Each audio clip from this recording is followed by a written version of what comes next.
Good morning. Welcome to the Good Bites by Chicago Foodie Sisters radio show and podcast. This food-focused show highlights the people that bring delicious food to us, some of the food happenings in Northwest Indiana and beyond, and the ways that food brings us together. I'm Carrie Steinweg and I'm your host. I'm co-founder of the Chicago Foodie Sisters food blog and author of Unique Eats and Eateries of Indiana from BYTES. This show is brought to you by Albano's and Valparaiso. Thanks to Pasta Daddy Nick Albano for his support. Our intro music is provided by the talented Renelle Scott. And thanks to our podcast production assistant Eli Geyer for uploading this show to podcast platforms so that you can listen in whenever you'd like. This show will rebroadcast on Saturday at 2 p.m. on WVLP 103.1 FM, and you can stream live on WVLP.org. You'll find video of this interview on Chicago Foodie Sisters YouTube channel and Facebook page, and you'll also find this show on several podcast platforms, including Apple Podcasts and Spotify. Before our guest joins us, I'd like to share some of our recent Good Bites and give you a foodie recap of my last week. Actually, you're welcome to chime in if anything I'm mentioning, if you want to chime in on anything, have any input, feel free to join in, and then I'll introduce you after I'm done babbling about everything I've been eating. And then we'll chat about your place. All right, so over the past week since we taped last time, hubby and I had a midweek day date and decided to stop at our favorite, one of our favorites, Blue Point Seafood Restaurant in downtown Valparaiso. We went out like midday. It was kind of casual, easy. Yeah, like when you're older, you do like the early dates. So we went, we were running errands and we went to lunch, and he said, this is kind of for Sweetest Day so that we don't have to go out Saturday night. I was like, this counts totally. But then we ended up busy on Sweetest Day anyway and did some fun stuff. But we made our way to Blue Point Seafood Restaurant in downtown Valparaiso, one of my favorites. It was a beautiful day, about 70 degrees that afternoon, so we had to take that opportunity for one last meal outside while the weather was perfect. And I love dining outside there, right on Lincoln Way, overlooking the courthouse. And just Good people watching. Yes, I love the people watching and just the busyness of downtown and watching the cars and people walking their dogs. And so it's fun just to sit out there and watch what's going on. But their food is great, the service is great. They have a lot of specials. I don't know if they run them monthly, but they've always got great specials there. So even if you're a regular, you can always find something new on their specials menu. So when we were there, I always seem to find myself there on half-price sushi night, which is a perfect coincidence because I love sushi. And got one of my favorite ones, the Godzilla roll. So that's one with tempura shrimp, avocado, and sriracha aioli. And it's always delicious. And I feel like I just need to take a minute to talk about sushi because so many times I say sushi and people are like, ooh, I don't like sushi.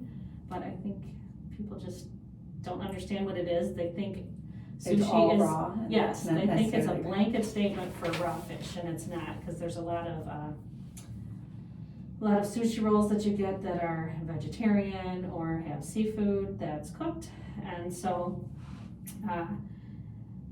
if you're not familiar with it, the word sashimi, that one means raw fish. So if you see something on a menu and it says sashimi, you know that's going to be the raw fish. So if that's not what you want, then stay away from that. But you can look at the maki rolls, and if you're a hesitant beginner, you can try with something like an avocado roll or California roll, or shrimp tempura roll is something I always like because that's the cooked. Correct. The deep fried shrimp, so you get that nice crunch in there. Yeah. So anyway, just that little bit of, not that I'm an expert at all, but just if you're hesitant to try sushi, just putting that out there. And if you haven't tried it before, I would recommend it. I like sushi a lot. And by the way, assembling those little suckers is way harder than the sushi chefs make it look. My niece and I took a sushi rolling class in Chicago a few years ago, and despite our best efforts, our rolls were a hot mess. So props to all those chefs who make it look effortless. And then in addition to the Godzilla roll, I had their sauteed Alaskan cod, which was on the specials menu. and prepared with fresh summer grape tomatoes and fresh basil and a delicious garlic and Chardonnay butter reduction. And then had roasted Brussels sprouts as a side. So they always have a lot of nice special options on the specials menu. And yeah, if you haven't been to Blue Point, definitely recommend trying them out. It's right on Lincoln Way across from the courthouse. They also have a great cocktail menu there and some fun seasonal specials. So we got one called Season of the Witch, and it was a creamy apple concoction that was really good. And a shout out to our server Tyler, who was very friendly and funny and so good at his job. Another day last week, I was back out in Illinois one night for a work meeting at Linny Q's Airport Bar and Grill, which is located at the Lansing Municipal Airport. And the owner, Lynn, is an old friend of mine. So it's always nice to see her, and there's always lots of people that I see that I know when I stop in there. So that's always nice. My kids worked there for her over the years. 4 of my 5 boys have worked there. So lots of good memories at that place. During that time and even before she owned it when it used to be Shannon's Landing. But so the group that I was with ordered a few appetizers, and it's a nice evening of chatting with colleagues, munching on mozzarella sticks and bruschetta. How do you say it? Bruschetta. Bruschetta. But now you're gonna say it, I and know. I'll say it weird. I always am corrected that it's bruschetta, I think but you're I say bruschetta. I don't know. bruschetta. Yeah. Tomato. Exactly. So had some nice appetizers there and a nice evening with colleagues, and we ate while the rest of the bar played rounds of Singo. Have you ever played Singo? No. So it's like bingo, but instead of calling out numbers, they play music. Oh, well that would be fun. Yeah, it is. It's a lot of fun. I only did it once at a fundraiser, but yeah, it was a good time. Yeah, I've never even heard of it. Yeah. That's cute. Yeah. Fun game. So, but I missed out. I was at the meeting, so I'll have to go find somewhere to play Singo because it's good. It's a good time. But if you've never been to Linny Q's and you're over on the Illinois side, try that out. She specializes in smoked barbecue meats and then has a variety of casual bar food. And then it's always fun to sit there by the windows and you can watch the planes take off and land out the window. And then it's right next door to the historic Ford hangar, which is a really cool vintage hangar built by Henry Ford in the 1920s. So cool structure next door too. One really cool thing I did last week was I made my way up to Stevensville, Michigan with a friend for the Gals and Grapes dinner series at Tosi's, which is a classic Italian restaurant. So they do these events once a month, and it's supposed to be like a girls' night out kind of thing. And for this one, they had a 3-course dinner with wine pairings, and we started with the autumn salad, which had greens topped with squash, red onion, and a amazing pumpkin vinaigrette. It was so good. And then they also had, on the menu it said mozzarella, but it was like a Halloween theme to it. So the mozzarella, it was shaped like skulls. So they had these little mozzarella skulls in the salad. So that was adorable. The second course was a beef, brisket, and lamb stuffed pepper. But my friend does not eat red meat, so she had requested a vegetarian one. And so I think they thought, that flips somehow? Yeah, oh, no, that I ended up, too. they thought that the table wanted vegetarian, so I ended up with a vegetarian stuffed pepper too. That was great. And I was so glad I did because it was so good. Yeah. It was, loaded with veggies and rice for the stuffing then, since there was no meat, but the sauce was so good and it was delicious. So I was very happy that I ended up with a vegetarian one. And I ate half and took the other half home and had it for lunch the next day. That's one of those foods. The sauces, marinades, yeah. So it was like even better the next day. And so that was amazing. Dessert was called creepy panna cotta. So the taste was heavenly, but it was another Halloween kind of theme thing. So it was like floating in like a red wine sauce, and then it had this like creepy face, like in the middle. It was funny. Very creative. They did a great job with that. So it was so much fun. The next dinner is November 20th, if anyone is interested in getting some girlfriends together and attending. I also spent a bit of time in the kitchen this past week using the last of my market veggies and veggies from our garden. So I made some soups, stuffed green peppers, and I saw something on TikTok that I had to try, and it was carrot fries. So last week was the last week of our Valparaiso market, and so I got these giant carrots that one of the vendors gets from a farmer in Michigan. Yeah.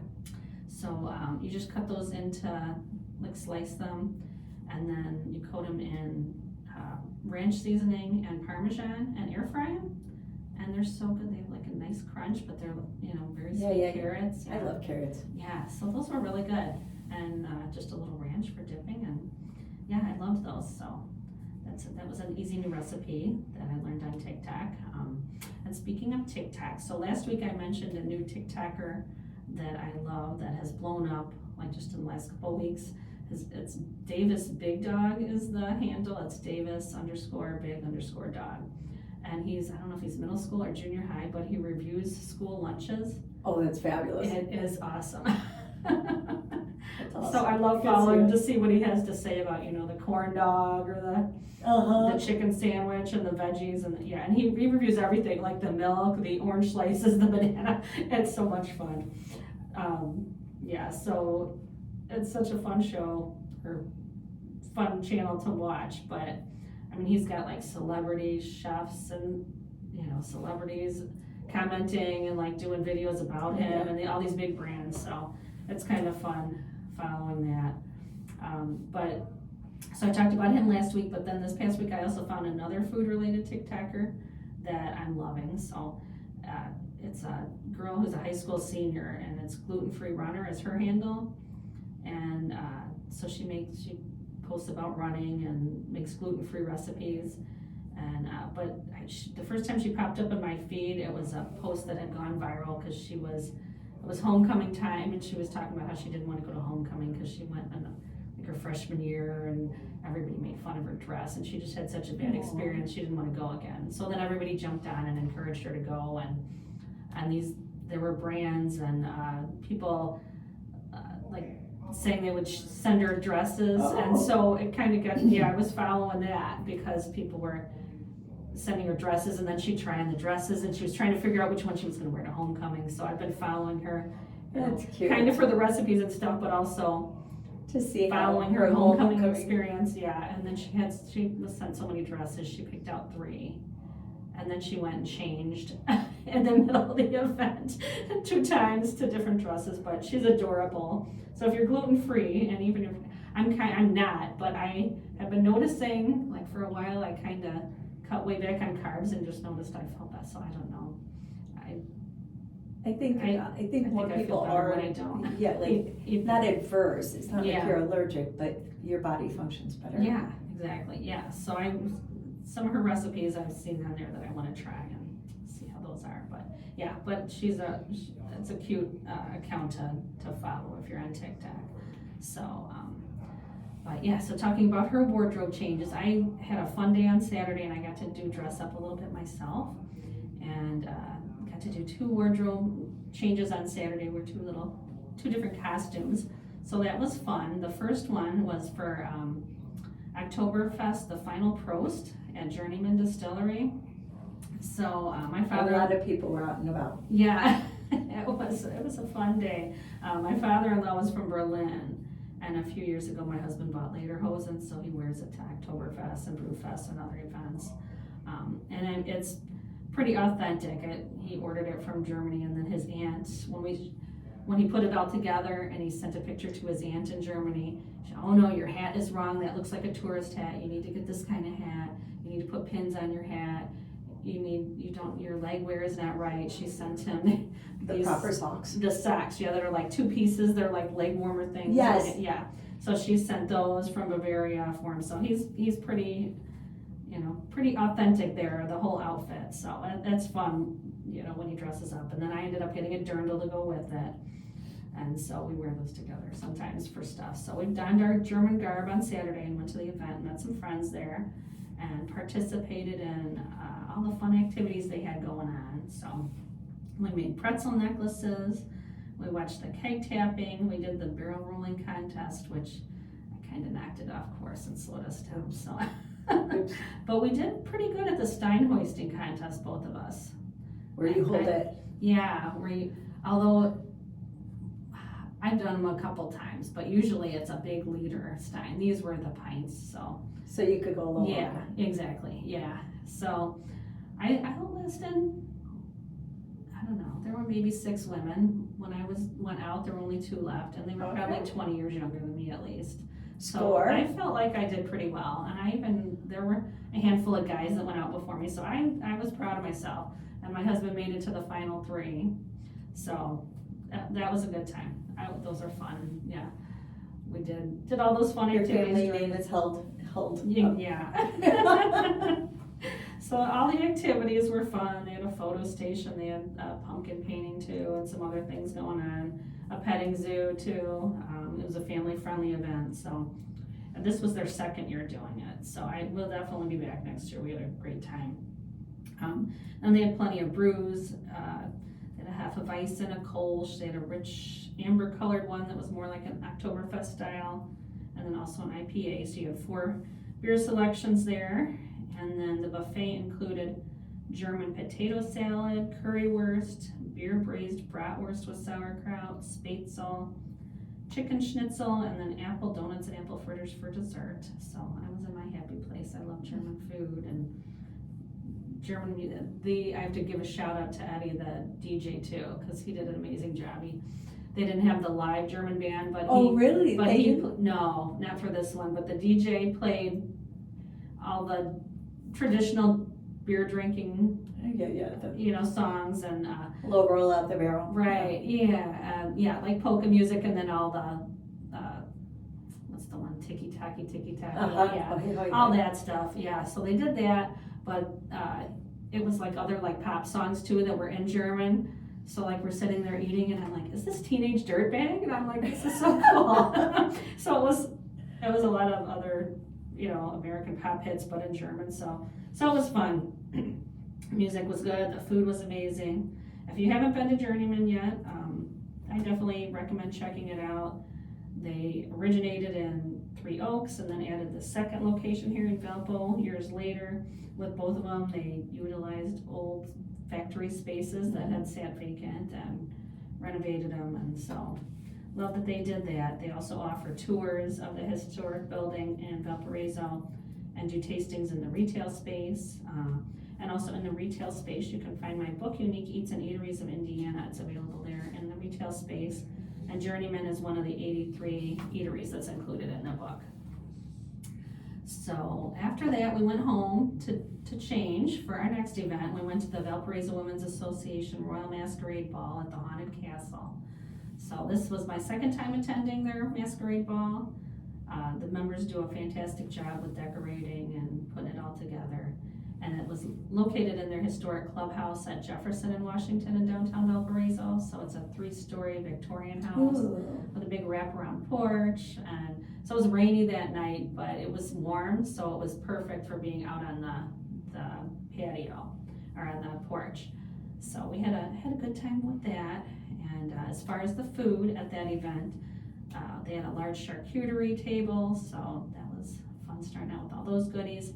And then in the dining room, they had pastas, meatball, focaccia, and salad from Albano's, and then some desserts from Bow's, Roots Cafe, and Cupcakes.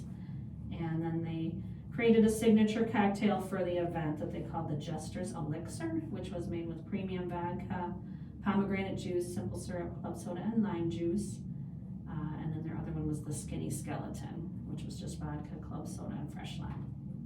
So had a great time that night, and my husband and I dressed as a king and queen for the Royal Masquerade Ball, but some of the costumes were really cool. My friend Jeannie was in this big, like, princess dress where it was the bottom with, all that crinoline under. It was huge. It was like nobody could stand within 3 feet of her because the dress was so big.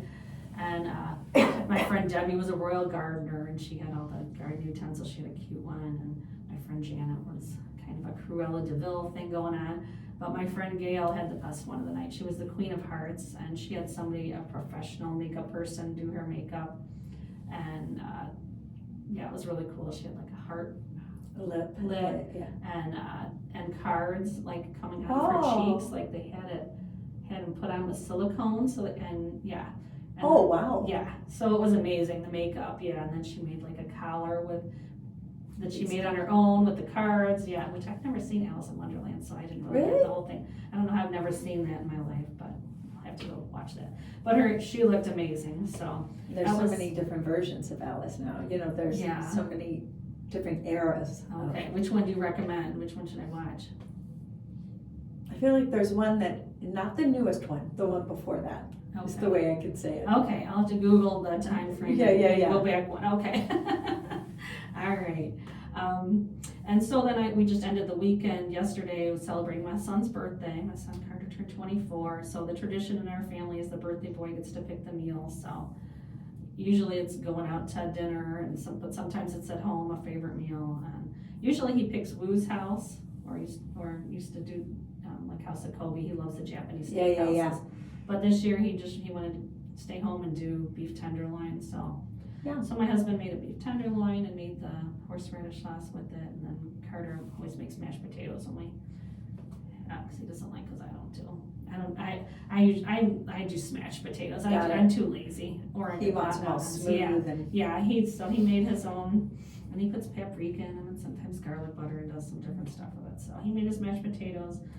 But so that was a nice little birthday celebration. So I've had a pretty delicious week. Yeah. And but enough about what I've been eating. So it's finally time to introduce our guest. So today we have Dawn Huston here with Goblin Duneside Bar and Eatery, which is an inviting year-round Lake Michigan culinary retreat in Beverly Shores. So thank you so much for being here with us today. Thank you for inviting me.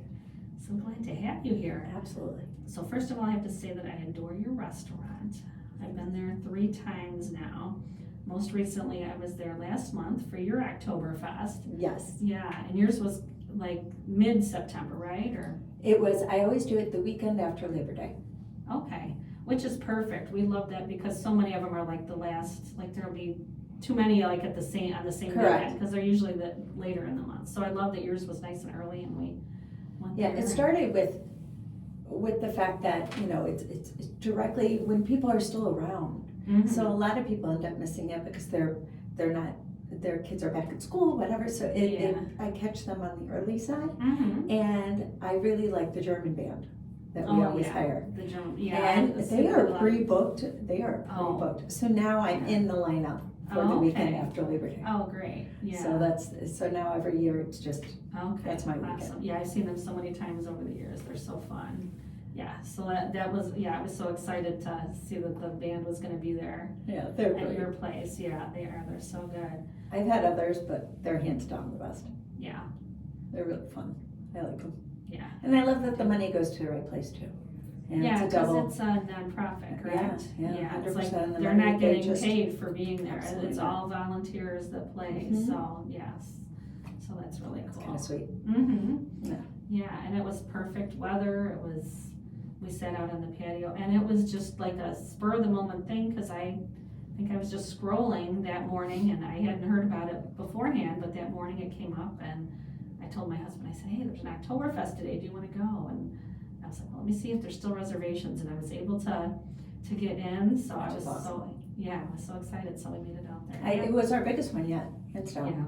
Hands down. It was a good one. I think because of the weather. Oh yeah, it was perfect. Yeah. And Revolution Brewery pulled in quite a few too. Okay. Yeah, they were so fun. Yeah, where they did the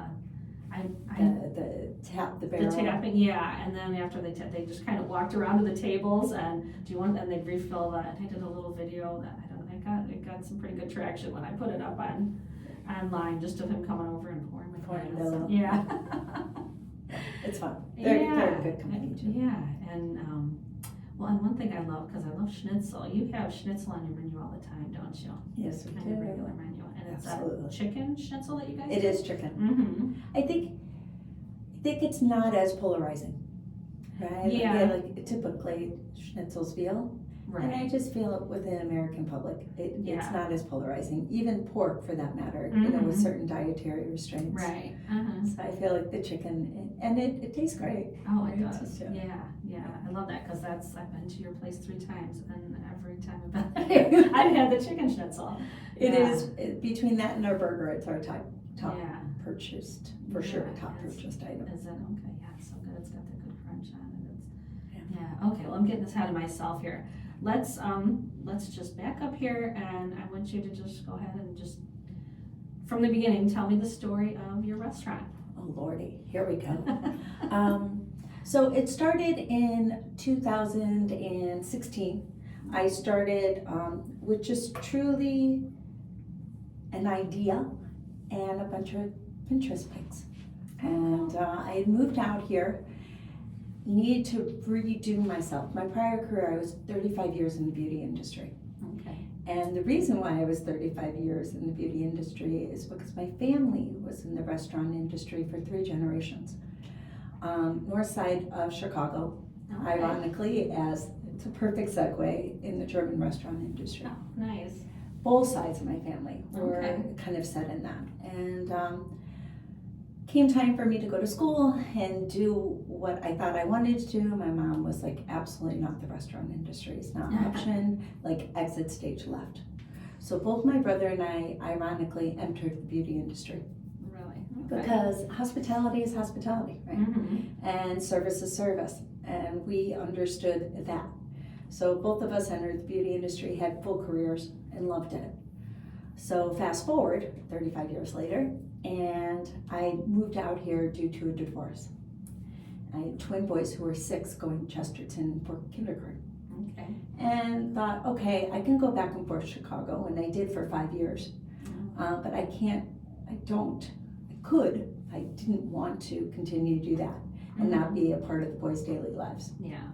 So Yeah, I said, that's okay. a lot of commuting that. Yeah, it's an hour each way, right? Yeah. So I started investigating other options, and in Beverly Shores at the time, there was only one restaurant, and that was Bartlett's. Okay. And it was 45-minute wait pretty much year-round. I mean, it just always was busy. And I was like, why don't we give another option? They were barbecue, they were very much a pub, kind of atmosphere. It's still family friendly, but a different kind of menu. And I was like, what if we offer something a little bit more elevated and a little bit more seafood savvy, a little fresher? So I started to build the business plan, and as all good things happen, it just kept evolving. I just would meet the right people. I was obsessed with having that corner because the boys could bike up to me. I live a mile away. So I was very obsessed with the idea that the boys could come and go, and I could run home, make dinner, pick up the boys from school, do what I had to do while running the restaurant. I got the corner, I got the property I wanted. I found a partner who was a builder, so he became my contractor to build the building. So it was built from the ground up? Correct, it's a okay. Morton building, and Okay. so we went with the Morton building so that we could have freedom within it. What is Morton building? It's a farm structure. So it's a farm structure. So it's kind of the opposite in a building plan. You build the walls first, then pour the concrete. Okay. So it's kind of but so we went with that structure because it's almost like a prefab, if you will. It was the prefab before prefab. Okay. And it worked out great. It just always takes longer than what you think to build anything. Yeah. So we opened in 2019, the summer of 2019, and you and I both know what happened the spring of 2020. So we opened with a bang. It was great. Unfortunately, Bartlett's, I'll backtrack slightly, Bartlett's closed 2 weeks before we opened. Oh, okay. So now I'm the only restaurant, Yeah. and I created an elevated menu because I didn't want to compete with them. I wanted them to have their audience and me to have my audience.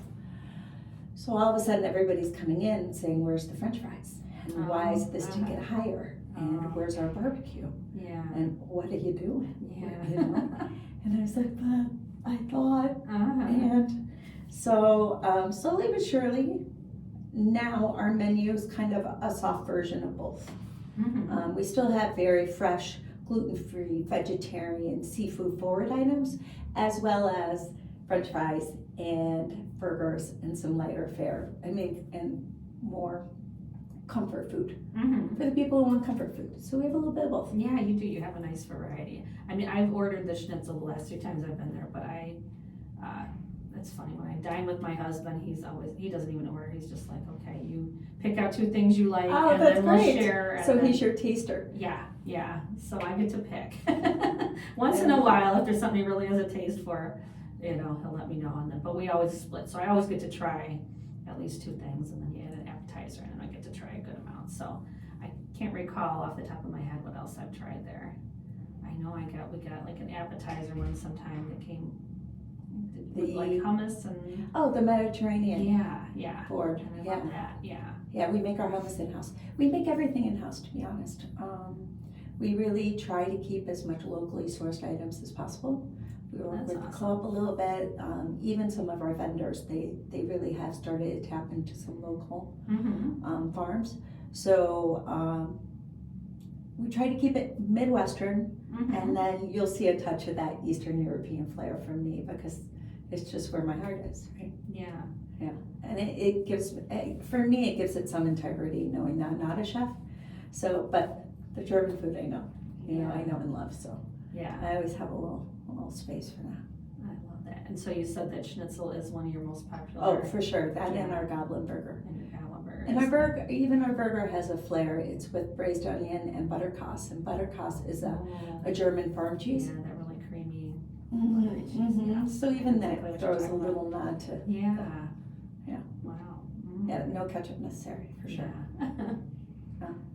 Oh, so good. Okay, and everything is pretty much scratch fresh. Yes, all of our dressings, all of our salad dressings, all of Really? even our burgers are hand formed. Mhm. They're not the pre-bought yuck. Nothing's frozen. None of our, I would say, not nothing. Our shrimp are frozen, and things like that. Yeah. But for the most part, all of our fishes, all of our meats are all fresh. Okay. Yeah. And we work with Toronto bread, so all of our breads get delivered multiple times a week. So yeah, we try to keep it as locally sourced, Midwestern-y as we possibly can. And then, like I said, a little European, Yeah. little European nod, if you will. Okay. So what else? What else should I try when I come in besides the schnitzel and the burger? One of our biggest, What- the Ninja Bowl has become that, and our seared tuna sliders. We have these tuna sliders. We do pickled onion and pickled cucumber on it, and it comes with a little a little Japanese. What's the Japanese that you dip the sushi in? The wasabi? Thank you. Okay. See, I told you I lose my words. The wasabi, we do a wasabi mayo, Oh. and you dip it into that, and they become like, people are obsessed. Oh, but that sounds so good. Yeah, One thing I used to love, there was a place called Meatheads that I think it originated in central Illinois, kind of college town kind of place. Yeah. But there was one in Munster for a little while, and it was like fresh made burgers, and they had really good chicken sandwiches that they brined in pickle juice. But they had all these different sauces, and one was cucumber wasabi, and I love that. I miss that so much. Now that they're gone, that would be like my guilty pleasure. Would be whenever I Okay, was so you're driving gonna have to try downtown. them. Yeah. I think you'll like them. Yeah, I'd always stop and get fries, and that would be like my guilty pleasure. Like as I was driving, I was like, okay, I'm just gonna get a small fry and cucumber wasabi, and I would just eat them in the car as I was driving. And so that sounds so good. It sounds very similar to what they have. And our salads are delicious. Like we're doing, for the first time ever, we're gonna do a Cobb salad for fall, for our winter menu that comes out this week. Oh, it does, okay. So I've been working on that the last week. It's been fun because I probably gained 5 pounds because the chef just makes. Yeah. And I have to try. So even yesterday, my husband's like, "Are you hungry? For dinner? Like, what are you gonna make for dinner?" I was like, Nothing. I can't eat. I'll bring you home something. I've eaten all day. But yeah, so the Cobb salad, it'll be our take of a traditional Cobb salad. But it'll be fun. It'll be good. We always do like a little twist of something in there that makes it unusual. We're redoing our charcuterie. We used to have a smaller charcuterie. Oh, I did have one of those before, yeah. Now we had our boards made by a local artist who does these boards, and he's amazing. And so we got these boards made out of cherry wood. They're gorgeous. And they're more of a 4-person. They're nice and big, and we've gotten some more unusual meats and cheeses and some fresh fig. And so yeah, so that was yesterday's fun, was, laying the board out and making it kind of, so it's been great. I always love them this time of year. Yeah, I'm gonna do a quick pause here just to, if you're just tuning in, just to let you know you're listening to the Good Bites radio show on WVLP 103.1 FM. This show will rebroadcast on Saturday at 2 p.m.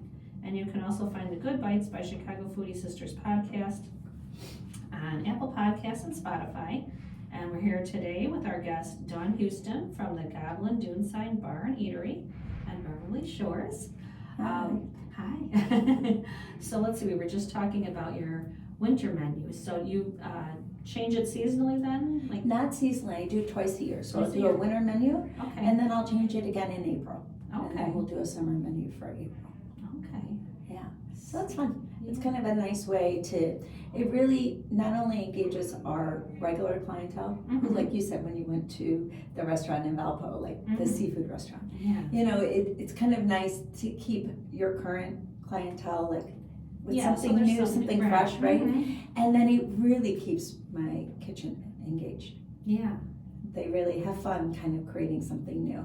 So between that and our special events, or our catering, it kind of keeps my back of house engaged and excited about what they're doing, right? Yeah. Because, kind of like an actor or a singer or anybody, sometimes you gotta change it up a little and have some fun, right? Right. Well, tell us about the chef.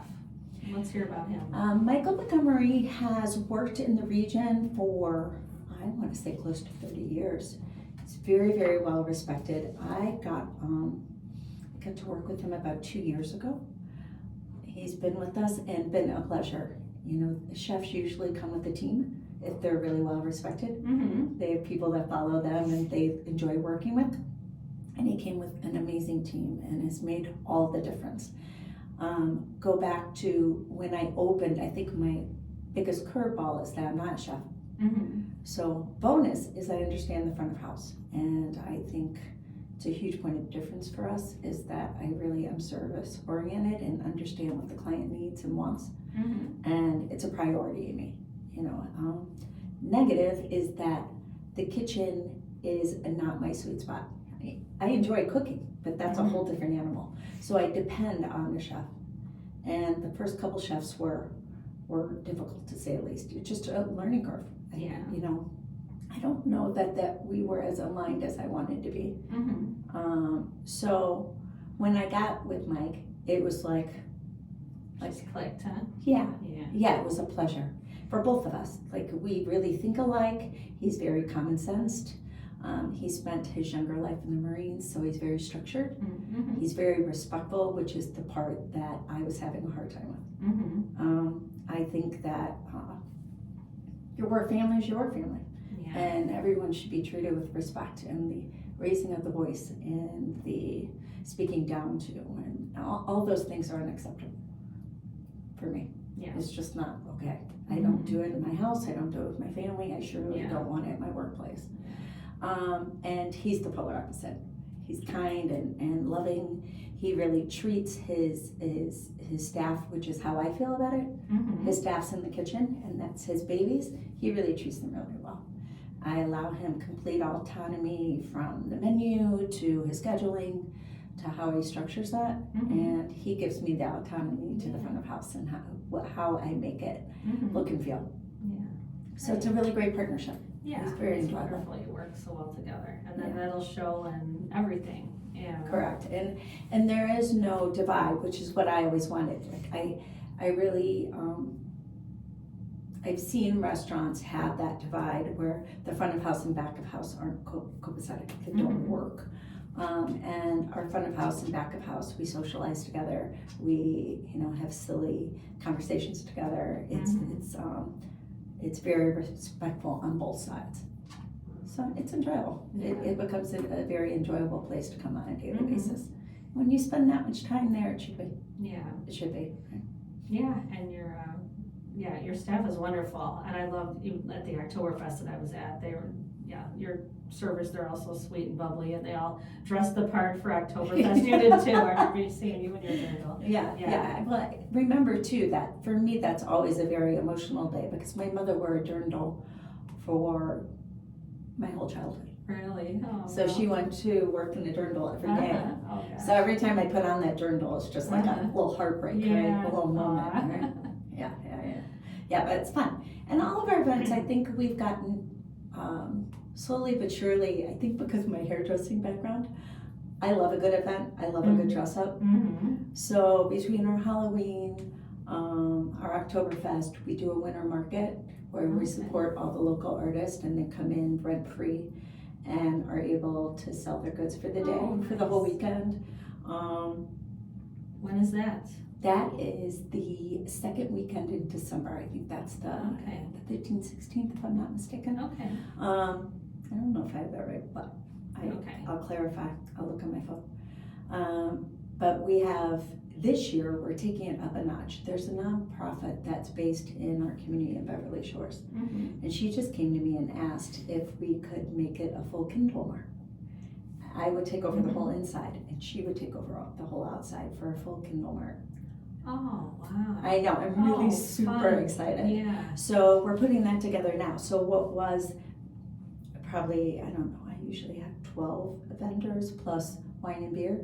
Now we'll probably be double or triple that. So it's gonna be super fun. That's cool, yeah, to have. And I have the real Santa, by the way. Do you know? I have the real Santa. All right. You could pull his beard, you could sit, you know, the kids can sit on his lap, the dog can lick his cheek, he does not care. Well, I love that too, because there's not really a Chris Kindle Market in Northwest Indiana. You have to go, you know, to Daily Plaza or to Indy, was it Carmel? Yes. Yeah, it has one, but there's really nothing. Yeah, so I'm super excited. So I'm hoping this evolves to something even bigger where we can get some of the little houses built and so I think it'll be super fun. It's always been a very fun weekend and we've always had a really enjoyable time. But it'll be kind of fun to double down with the not-for-profit and make it happen. She, it's called Friends of Beverly Shores and we've been working a lot together. And 100% of her monies goes to homeless women and getting them, or battered, or both, and getting them back up and going. So she has 2 huge warehouses where they can come in and fully house their homes and dress themselves for the workplace and completely get themselves up and going again. That's really good works. Yeah. I was in Beverly Shores, was it in August, September, for their garden walk? Yes. Yeah, that's the first time I had ever done that. I have some friends who do it every year, and so I think it happened, it was on, because I manage the Valparaiso Market during the summer season, so. Which is a on huge Tuesday and Saturday. obligation. Yeah, and so my Saturdays are booked from beginning of June to mid-October, so I never get to go to any events on Saturdays that are during the day anyway. But this one happened to be on a Sunday. I think it's usually on a Saturday, maybe. But It's 2 days. Oh, is it? Oh, okay. All right. So yeah, I love that there was a Sunday date, so I was able to go do that. And all the beautiful homes and gardens, and just had such a good time. I'm originally from Illinois, so I didn't know too much, about Beverly Shores. Yeah, it's a quirky little community. I mean, I think I'll backtrack all the way to the name and how that got started. And a lot of it had to do with the history seeped into Beverly Shores. It's a 1920s community that was an artist colony, basically. It created itself with, it had a full art school, it has a full gallery now, it has a full boutique, 2 different boutiques that only feature local artists. And it has a poetry slam group, it has a mahjong group. Like, it's very much a creative community that really is, really supports the arts. So I had my German background and I wanted to support the arts and do that again with my hairdresser background. It kind of all made sense, right? And so I started to look up different names, and there was a restaurant on the East Coast that was named after a book. I thought it was kind of a sweet base for, like, again, I wasn't a chef, so what was I going to base this on? So there was The Goblin, the grocer, is a Hans Christian Andersen fable. Okay. And then Dutch, German, and Polish, all Eastern European, right?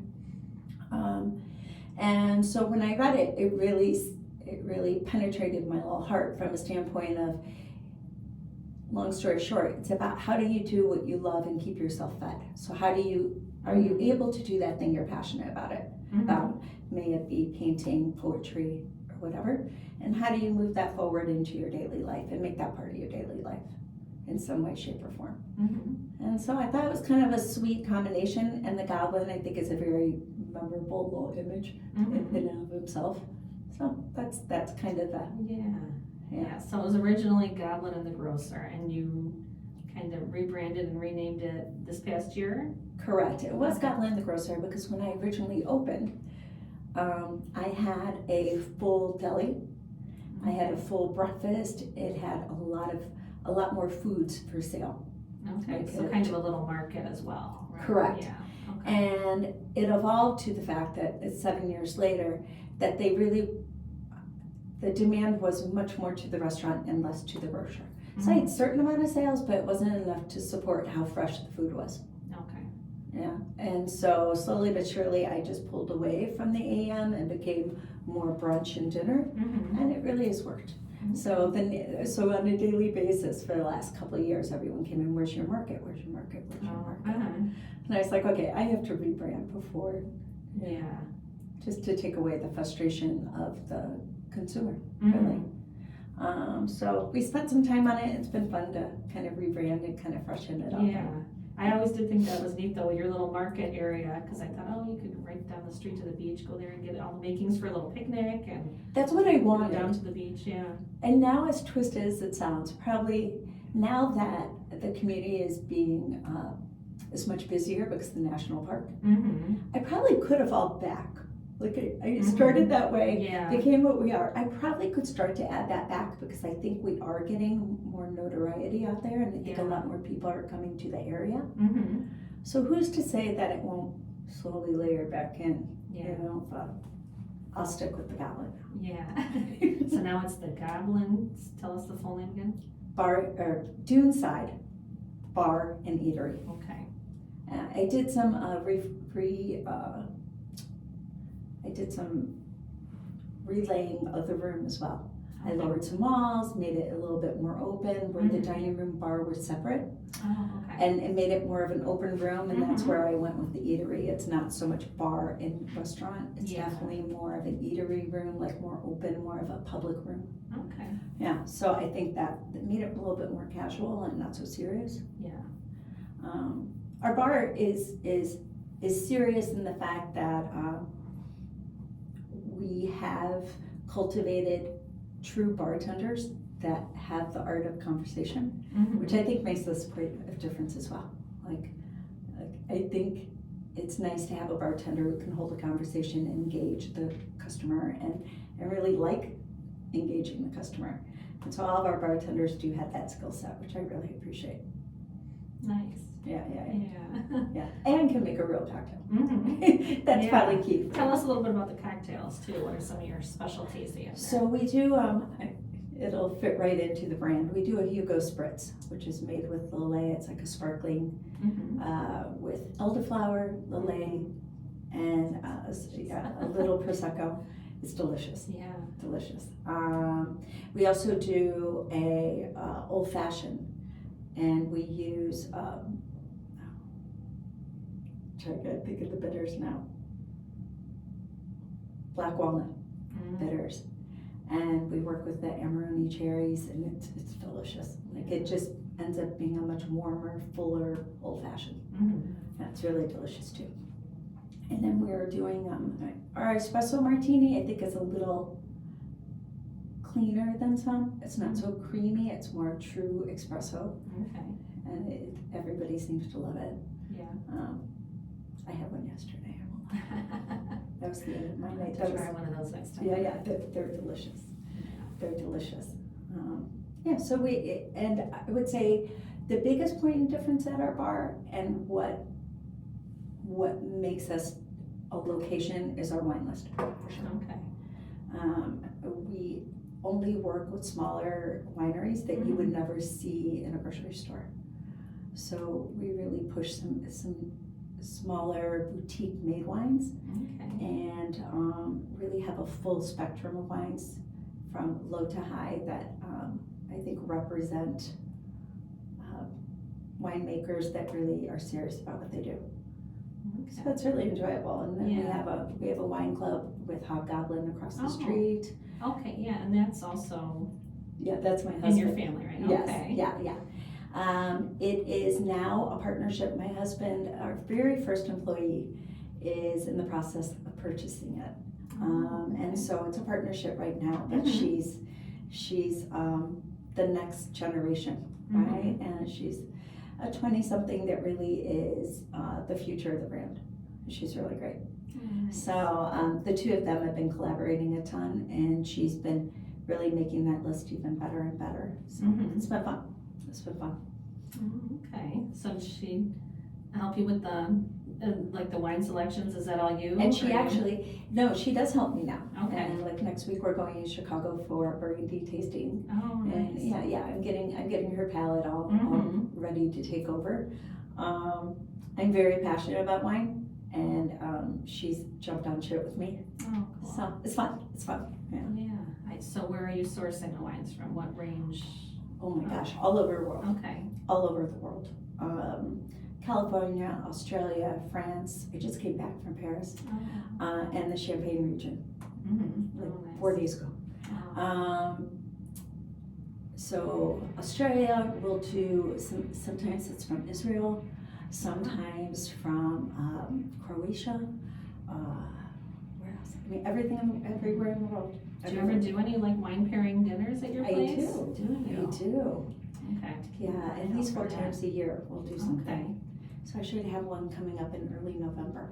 Oh, I'll wonderful. invite you as a guest. I think you would enjoy it. Oh yeah, definitely. Yeah, I like wine. I wish I was more knowledgeable, but I think I've learned that you don't have to be knowledgeable, you just have to enjoy it. I think everybody's palate's so different. And the range of low to high is so dramatic that sometimes you just gotta. And there's so many out there. I mean, you're not the only one trying it for the first time usually. Correct. I mean, Like there's I so don't many... think it should be as intimidating as some people have made it. Yeah. I think it should be much more approachable. And even with our wine club, they taste once the first Monday of the month. They come to the Goblin for their wine club, and they could taste all 4 of the wines that are choices and choose their best one. They're not stuck with just going. Nice. So we'll have a little charcuterie. They could taste all 4. Whatever's their favorite, their favorite, and we discuss as a group. Well, why did you like this, and what did this taste like, and what are the nuances you really enjoyed from that? And so then it becomes you do get to learn, but you also get to learn your own palate. Like I personally don't like a classic Australian Sauvignon Blanc. Though I know it's super popular, I represent it on my menu, of course, but it's not my go-to, right? I like a California Sauvignon Blanc or a French Sauvignon Blanc, right? So you start to learn, right? And there's no good, bad, or ugly, right? Yeah. If you like a Moscato, enjoy your Moscato. Right? Yeah. Wow. Well, let's see. You talked a little bit about your winter menu, so give us a little preview of what'll be coming up on your new menu. We'll start it. We have some items as specials right now. Okay. But by the end of the week, it'll be full live. Okay. Our chicken pot pie is a huge favorite. So the moment that our winter menu comes out and that chicken pot pie comes out, it's a go-to.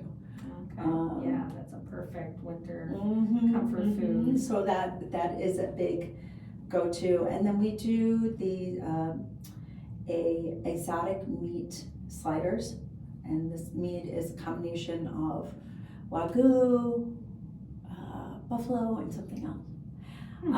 But we're going to do it this season with a blackberry and bacon jam. Oh, yeah, I love it. Like it's such an elevated version of classic things. Like your burger that you. I love that. And these sliders are so good. Like the meat just has such a full flavor, and it's still very moist and subtle. Like it's really beautiful. What else are we doing? We were changing our charcuterie, our salmon. We're doing with the miso. I learned there's red miso, white miso. There's all these different layers of misos. We're doing it with the red miso, which is really earthy. It's really yummy. And our salmon's a big go-to as well. What else are we changing or adding? How about soups? That's always big. We have French onion soup, which is a huge. We have clam chowder year round. Okay. And it's not it's a very subtle version of clam chowder. It's not heavy cream. It's more of a true soup base. Okay. So it has a little bit of cream in it, but it's definitely not what you would typically see in the Midwest, where it's like almost like gravy. It's much smoother tasting. A little garlic, got a fresh potato. Tastes a little fresher is my version of it. Okay. And then we have a French onion soup. That's a classic French onion soup that we make from true consommé. We take the onion, we work all the way through it. It takes days, but it's so good. And then we'll always have a special soup. So right now it's chicken gnocchi. So he's a little soup guy. My chef is really known for his soups, and our staff always jokes about it. It's like, okay, Mike's coming out with a new soup. What's it gonna be? What's it gonna be? So we always have great soup. The Cobb salad, like I had said, we're gonna do that. And we had a hard time with steak in general. I think it's a hard one because if you're not a steakhouse, what steak makes you different? You know, and how do you do that? Like, how are you going to compare against any of the big steakhouses? Right. Though you have to have a steak on the menu. So we fell in finally, again with this new chef, who's not new anymore, into a baseball steak. And we take prime, we go all the way up the food chain. It is a tenderloin, but it's the highest level of tenderloin. Okay. And it truly is, it looks and feels like a filet, but it's a tenderloin. So we get it at a better price. Oh, okay. But we do ask for the prime. And so this year, or this fall, we're doing an espresso crusted. And it'll be really yummy. I'm really excited about that. And we're gonna do it with Brussels sprouts because everyone loves Brussels sprouts. Yeah, but this baseball steak is really interesting. It's kind of we found like a little niche with it, and we learned how to cook it perfectly. I'm really happy with it. Yeah, that's something unique that you're not gonna find anywhere else. Yeah. So let's talk too about your hours and when you're open. So you are lunch and dinner? We are brunch and dinner, but I finally, at first, huge mistake when I first opened. I would have a different hours during the winter, summer. I was trying to adjust to see what would work.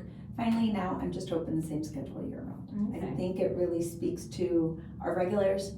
I think it's much more predictable. It's not as confusing.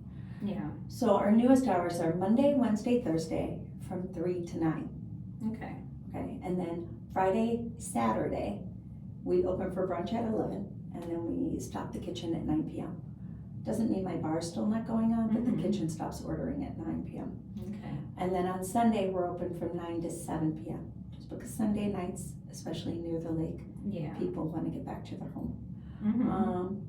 On Sunday, I always have live music. Oh, nice. Yeah, I always. One time I was there, it was some girlfriends of mine, it was for my birthday, we went there. And so we went for like brunch time, and you had, I think, a duo or a trio playing. The French band? Kinda. Yeah, the French. Yeah, they're lovely. Yeah, that was so nice. Yeah, we had so much fun for that. Yeah, again, I try to support the local artists as much as I can, and that's one way I can do it. So we do it from 1 to 4 on Sunday, always. Okay. Nice. Always. Okay. It's something acoustic, something that really feels good with the food. Yeah. Nothing too loud or obnoxious, but just nice background. And so for people who don't know, like your proximity to Lake Michigan is 1 mile. Okay. So I'm on Route 12, directly, almost exactly in between Chesterton and Michigan City. Okay. But so many people jump on 20 to get to and from those locations that Yeah. if they just went over, I think it's such a sweeter drive. Oh, yeah. And you really do see a little bit more of the lakefront and what's going on.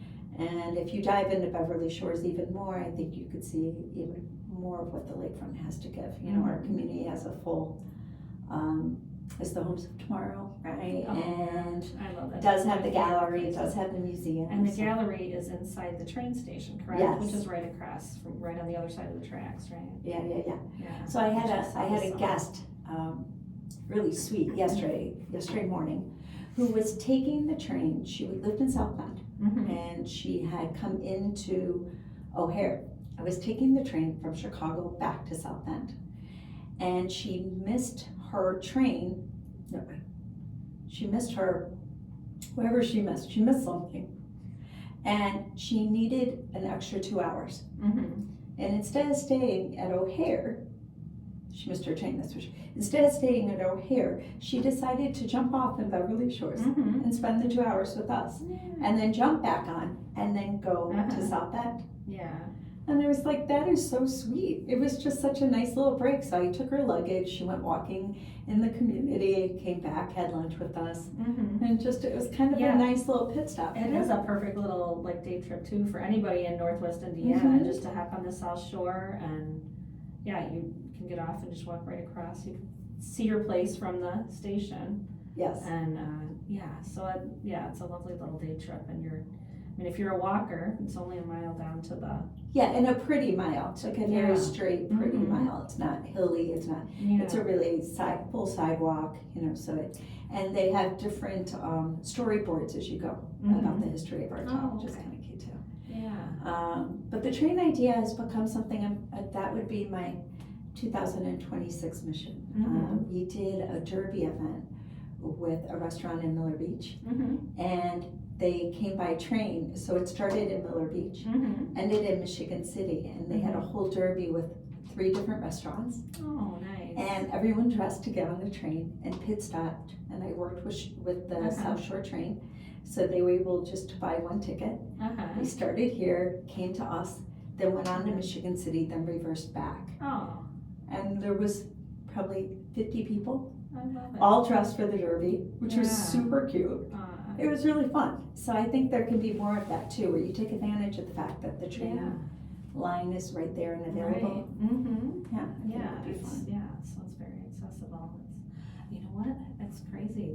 Didn't this hour fly by? It did. I was nervous about it, and it flew by. Yeah, so we are out of time. So before we end here, we'll just remind everybody that you're open year round. So throughout the winter, Absolutely. because the beach goers and vacation people kind of die down in the winter, but you're still open, and you're just a short drive from Valparaiso, and anywhere in Northwest Indiana, even by a train. So stop in and see Dawn at Goblin. I will keep wanting to say Goblin and the Grocer. It's okay. We could still be both for a little while. At the Goblin Duneside Bar Eatery in Valparaiso, in Beverly Shores. And where can we find you online? You could go to either or of those. You could go to thegoblingrocer.com, or you can go to the Goblin Duneside Bar Eatery.com. Okay. And you're on Facebook? I'm on Facebook. I am on Instagram. Okay. TikTok, we're on it. Oh, wonderful. Yeah. Okay. So look them up and Thank you. get in there Thank soon you and for try out bringing me the in. new winter menu. I love it. Thanks. Yeah, awesome. Thanks so much for being here, Dawn. And you've been listening to the Good Bites by Chicago Foodie Sisters radio show and podcast.